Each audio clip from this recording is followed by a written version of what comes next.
দিতে দিতে আমার আশায় রাখবো পেতে থাকা থানা। বৌমা বৌমা দুটো খেতে দাও না মা, বড্ড খিদা পেয়েছে। এই নাও গিলে আমাকে উদ্ধার করো, সারাদিন শুধু খাই খাই খাই। মা এটা তো কালুর মালসা, এটাতে করে দাদুকে খেতে দিচ্ছ কেন? তা কি হয়েছে, তোর দাদু কি মরে গেছে নাকি? জানিস কালুকে কত দামি দামি ভ্যাকসিন দেওয়া আছে? তাহলে মা দাদুর সাথে আমিও খাই। বেশি বড় বড় কথা শিখে গেছিস, চল বাড়ি চল, তোর জন্য ভাত মেখে রেখেছি ওটাই খাবি। বৌমা ও বাচ্চা ছেলে, ওকে যেন তুমি মেরো না, ও অত কিছু বোঝে না। হ্যাঁ হ্যাঁ আমি এই মাল সাথে খেয়ে নিচ্ছি।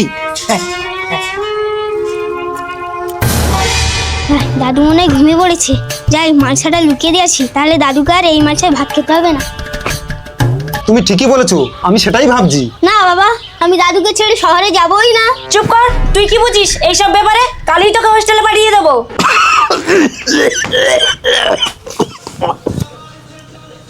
দাদু ভাই দেখছি নতুন পোশাকে, আজ কি তুমি তোমার মামার বাড়ি যাবে?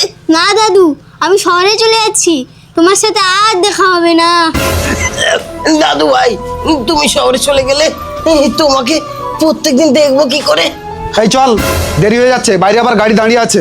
খোকা ছেলেটাকে অত দূর পড়তে পাঠাচ্ছিস, বাড়িতে থেকেও তো লেখাপড়া করানো যায়। বুড়ো হয়ে মরতে যাচ্ছ, পড়াশোনার কি বোঝো?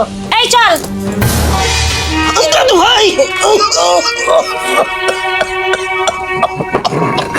দাদুর মৃত্যুর পর প্রায় 20 বছর কেটে গেছে। তুমি এত চিন্তা করছো কেন? আমি তো ওই দাদুর ঘরটা পরিষ্কার করে আমরা দুজন ওখানেই থাকবো। সে ঠিক আছে, কিন্তু তোদেরকে খাওয়াবে কে? বাবা আমি চাকরি পেয়ে গেছি, আজ থেকে তোমাদের খাওয়ার দায়িত্বটা আমি নিলাম। চলো শিউলি চলো, দাদুর ঘরটা পরিষ্কার করতে হবে।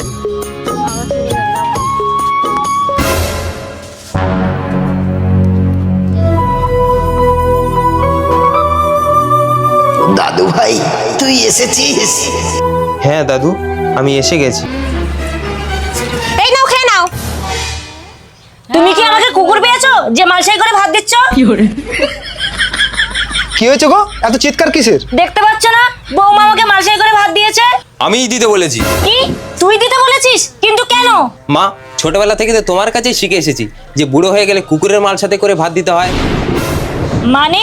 মানে আজ থেকে ঠিক 20 বছর আগে এক বৃদ্ধ মানুষ যখন খিদের জ্বালায় বৌমা বৌমা বলে ডাকতো, তখন তার বৌমা এসে এই কুকুরের এঁটো মালসাই করে ভাত দিত। মনে পড়ছে মা?